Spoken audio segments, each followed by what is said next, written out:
একটু খেয়াল করে শুনবেন ভাইজান আমার বন্ধুরে, আমি জানতাম না কোনটা হারাম কোনটা হালাল, কিছুই জানতাম না, কিছুই বুঝতাম না বন্ধু। যেদিন থেকে আমি ইসলামে এসেছি, যেদিন থেকে আমি ইসলাম ধর্ম গ্রহণ করেছি, সেদিন থেকে আমি বুঝতে পারলাম কোনটা হারাম কোনটা হালাল, কোনটা জায়েজ কোনটা না জায়েজ, সবকিছু তখন আমি তখন সমস্ত সবকিছু জেনে নিলাম। তো ভাইজান আমার, আমি যখন ছোট্ট অবস্থায় ছিলাম তখন সে কি করলাম, যে মা আমার ছিল, ওই মা আমাকে হয়তো নিয়ে বেড়াইতো, নিয়ে যাওয়ার পরে ওরা হয়তো আমার কাকিমা বা হয়তো আমার মা, ওরা দুজন মিলে হয়তো গেল ধান লাগাতে, ধান লাগাতে চলে গেল, আমাকে হয়তো কলে করে নিয়ে যায়, কলে করে নিয়ে যায় ওই যে পাশে একটা গ্রাম মানে পাশে আছে, যেমন হয়তো আপনাদের আশেপাশে যেমন আছে এরকম গ্রামটা, তো ওখানে নিয়ে গেল। যার হয়তো মানে ধান লাগাবে ওয়ারই ছোট্ট একটা আরেকটা বেটা আছে, তো ওইও আমার মতনই ছোট্ট, মানে দুজন মিলে তখন আমরা ওই ওখানে লড়ালড়ি খেলাখুলি দুজনই তখন মানে থাকি। হ্যাঁ, ও যা বলছে আমি তা বলছি, আমি যা বলছি ও তা বলছি, মানে দুজনের না হলো। তো যাই হোক, এরকম করতে করতে আরেকজন আবার সেই কি হলো, খেলতে খেলতে আরেকজন আমাদের সমানই আরেকজন চলে আসে, মানে ওদের ভিতরে মুসলমানের ভিতরে, আর আমি তো একজন। এবার এই তিনজনে মিলে তখন আমরা খেলাধুলা করি, ওরা দুজন কিন্তু ওরা গল্প করে আলোচনা করে, হ্যাঁ তুই এদিক আয়, হ্যাঁ ওদিক চ, হ্যাঁ বাড়ি চ, এরকম করে যখন ওরা বলছে তখন আমি আস্তে আস্তে যে বাংলা ভাষাটা আস্তে আস্তে শিখতে লাগলাম। হ্যাঁ, তাছাড়া তো বাংলা ভাষা কিছুই জানতাম না, কিছুই বুঝতাম না। ওই যে ছেলেদের সাথে ঘুরতে ঘুরতে ঘুরতে ঘুরতে ভাষাগুলো শিখে নিলাম। ভাষাগুলো যখন শিখে নিলাম তখন আমার মা এমনি ভাবে হয়তো কাজ কাম বা করতো যখন, তখনই তো আমাকে নিয়ে যেত, আর হয়তো ওই ছেলেদের কাছে রেখে দিত, আর তখন ওই ছেলেদের কাছ থেকে তখন আমি ওই নিজে নিজে নিজে নিজে তখন সবকিছু শিখে নিতাম। তারপরে তখন একদিন করেছে কি, যে আমার মা আমাকে স্নান গোসল করালো, স্নান গোসল করার পরে প্রাইভেট মানে স্কুল, একটা প্রাইমারি স্কুল আছে, ওই স্কুলে আমাকে পাঠাবে, আমার সাথে আরো চেংড়াগুলো আছে ওরাও যাবে। কিন্তু আমি ওই স্কুলে লেখাপড়া বা করি, লেখাপড়া করার পরে এবার সেই ওই মুসলমানের ছেলেরা বা আমরা সবাই একসঙ্গে লেখাপড়া করি, লেখাপড়া করার পরে এবার ওই মুসলমানের ছেলেগুলাকে দেখছি যে স্কুল থেকে ছুটি হওয়ার পরে আবার সে ওই যে একটা মানে মক্তব বুঝতে আমরা মক্তব, সে মক্তবের ঘর আছে, তো ওই মক্তবের ঘরে মুসলমানের ছেলেরা মেয়েরা সেখানে চলে যায়।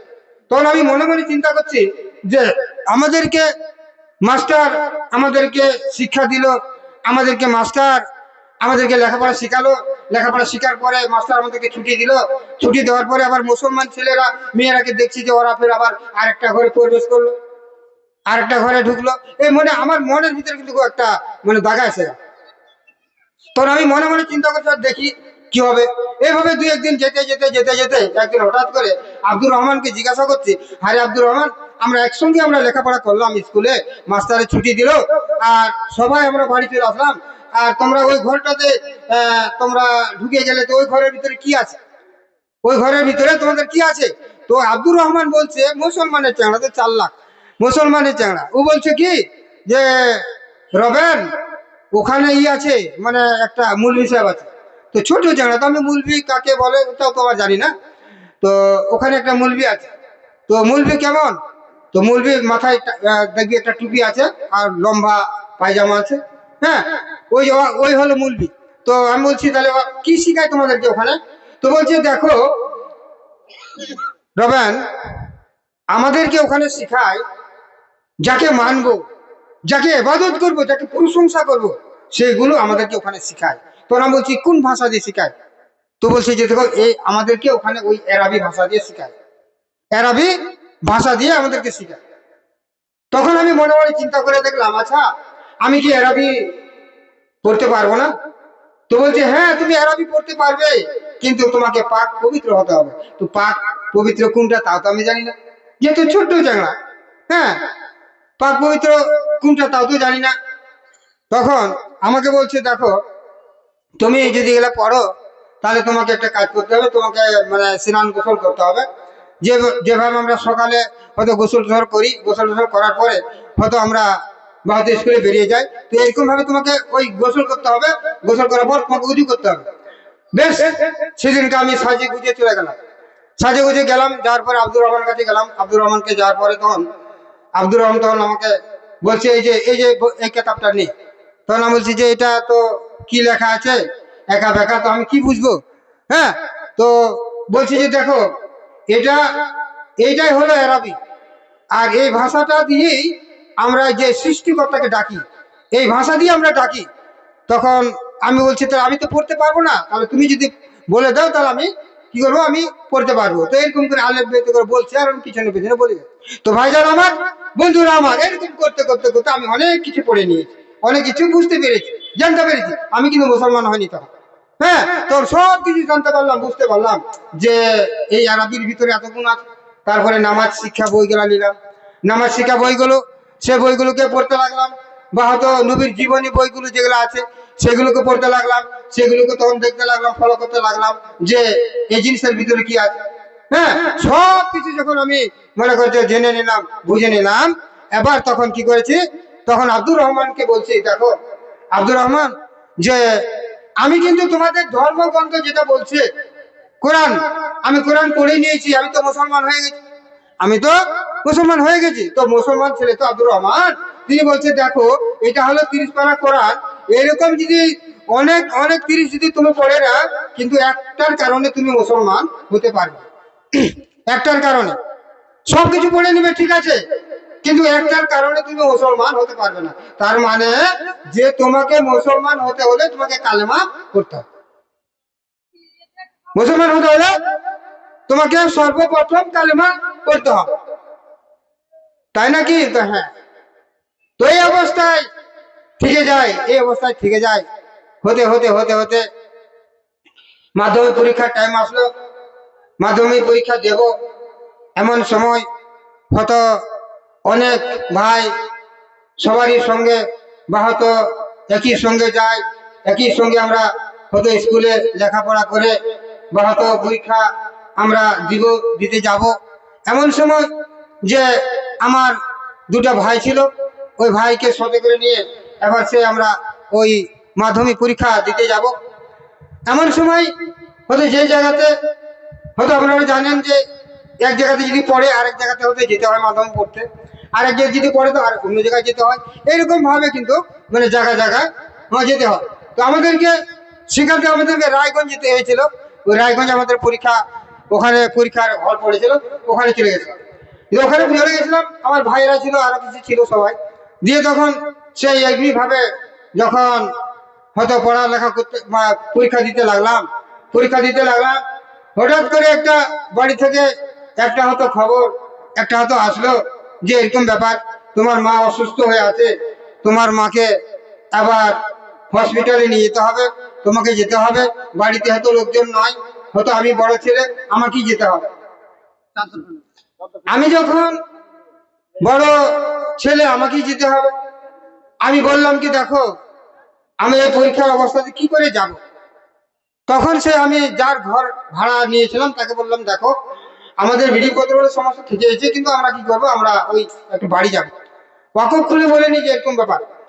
তখন আমরা দু ভাই মিলে বাড়ি চলে আসলাম। বাড়ি আসার পর ভাইটাকে রেখে দিয়ে মাটাকে নিয়ে, টাকা আছে পয়সা আছে, হয়তো মাকে বাঁচাতে হবে, যেখানে হোক মাকে নিয়ে যেতে হবে। এবার মাকে নিয়ে এবার চলে আসলাম কোথায়, যে মালদা হয়তো সেখানে ভর্তি করব। এমন সময় যারা ওরা মালদায় ওরা থাকে, ওরা বলছে দেখো যে এখানে হয়তো আমরা কি যে একটা রোগ হয়েছে আমরা ধরতে পারি না, কিন্তু তোমাকে হয়তো তোমার মাকে নিয়ে যেতে হবে কলকাতা, নয় বহরমপুর, তোমার মাকে নিয়ে যেতে হবে। তাছাড়া তোমার মায়ের হয়তো আমরা খুঁজে পাই না। তো এরকম ভাবে যখন বললো তখন আমি বলছি টাকা আছে পয়সা আছে, আমি কলকাতা না যেয়ে বহরমপুরই নিয়ে যাই। তখন ওই বহরমপুর নিয়ে আসলাম। বহরমপুর নিয়ে আসার পরে এবার সেই কি হলো, ওই মাকে ভর্তি করে নিলাম। মাকে ভর্তি করে দেওয়ার পর আবার ওখান থেকে পুনরায় আবার সে কি করলাম, বাড়ি ফিরে আসলাম। ভাইজান আমার, বন্ধুরে বাড়ি এসে গেলাম। বাড়ি আসার পরে আবার দেখো পরীক্ষার হলে আবার চলে গেলাম, পরীক্ষা দিতে লাগলাম। পরীক্ষা হয়ে গেল, এমন সময় খবর হয়ে গেল, এমন সময় খবর হয়ে গেল তোমার মা দুনিয়া ছেড়ে বিদায় হয়ে চলে গেল।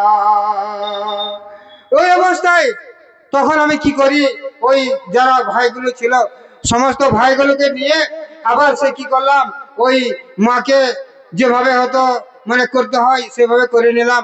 করার পরে এবার আমি ওখান থেকে কি করলাম, আমি আর মনের ভিতরে আমার ঠিক থাকলো না। আমি বলছি এতগুলো যখন আমি ছোটবেলা থেকে ইসলামের দৃশ্যগুলো, ইসলামের নিয়ম কানুন গুলো যখন শিখে নিয়েছি, তাহলে আর আমি এই অবস্থায় থাকবো না, আমি মুসলমান হয়ে যাব। তখন কি করলাম, আমি সমস্ত সবকিছুকে, ভাই বন্ধু বেড়াদার সবকিছুকে পিছনে ফেলে আমি ওই কালমার উপরে বিশ্বাস করে আজ আমি ইমান এনেছি। ইমান আনার পরে হয়তো আমার উপরে অনেক অত্যাচার জুলুম হয়েছিল, কিন্তু ভাইজান রাখে আল্লাহ, মারে কে মারে আল্লাহ, রাখে কে আল্লাহ পাক বাঁচিয়ে রেখেছে বলে আজকে আপনাদের মাঝে আমি আসতে পেরেছি। ভাইজান আমার, বন্ধু আমার, এরকম ভাবে ইসলামকে মিটিয়ে দেওয়ার জন্য, ইসলামকে শেষ করে দেওয়ার জন্য অনেক রকম ষড়যন্ত্র করেছিল, কিন্তু আজও তার শেষ করতে পারবে না। যতক্ষণ পর্যন্ত কিয়ামত না হবে ততক্ষণ পর্যন্ত কেউ শেষ করতে পারবে না, কেউ শেষ করতে পারবে না। জোরে বলুন সুবহানাল্লাহ। ভাইজান আমার, বক্তা এসেছে নাকি? তো ভাইজান আমার, এমনি ভাবে আজকে যখন সবকিছু যখন শিখে নিলাম, তখন আমি নিজ ইচ্ছায় তখন ইসলাম ধর্ম গ্রহণ করলাম। বন্ধু আমার, ভাইজান রে, আমার নাবি আপনার নাবি, দুই জাহানের বাদশা মুরুর দুলাল মুহাম্মদুর রাসূলুল্লাহ সকলে বলুন সাল্লাল্লাহু আলাইহি সাল্লাম। আল্লাহর নবী বলেছে, যে বান্দা মাসুম অবস্থায়, যেই বান্দা মাসুম অবস্থায় হয়তো ঈমান নিয়ে আসবে, যে বান্দা ঈমানটা নিয়ে আসবে, ওই বান্দার পূর্বে যতগুলো গুনাহ ছিল, পূর্বে যতগুলো শিরক বেদাত যতগুলো যা ছিল, যেদিন থেকে বান্দা কালমা পড়ে ঈমানটা নিয়ে আসবে, সেদিন থেকে তার সমস্ত গুনাহগুলো সমস্ত পিছনে সমস্ত মুছে যাবে। আর ওই বান্দা যদি জোহরের টাইমে যদি ঈমানটা নিয়ে আসে, আসর তাকে নামাজ পড়তে হবে। আসরের টাইমে যদি ঈমানটা আনে, তাহলে মাগরিব থেকে তাকে নামাজ পড়তে হবে। নামাজ কাউকে মাপ দেবে না, নামাজ কাউকে মাপ দেবে না।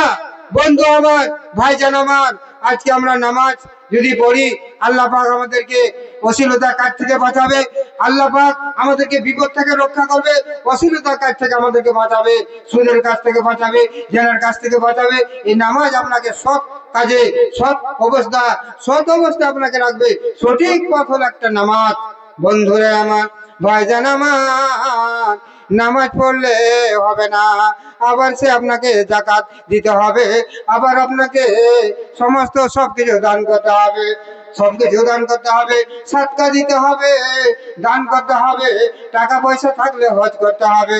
যতগুলো দুনিয়াদারি আছে ইসলামের, সমস্ত ইসলামের কাজগুলো তোমাকে করে যেতে হবে, করে যেতেই হবে হবে।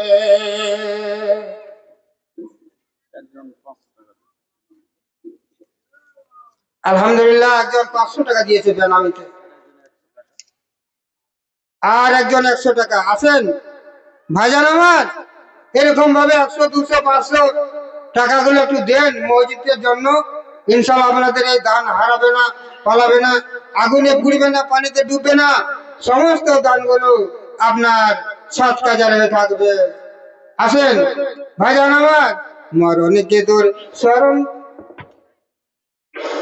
আসসালামু আলাইকুম ওয়া রাহমাতুল্লাহ।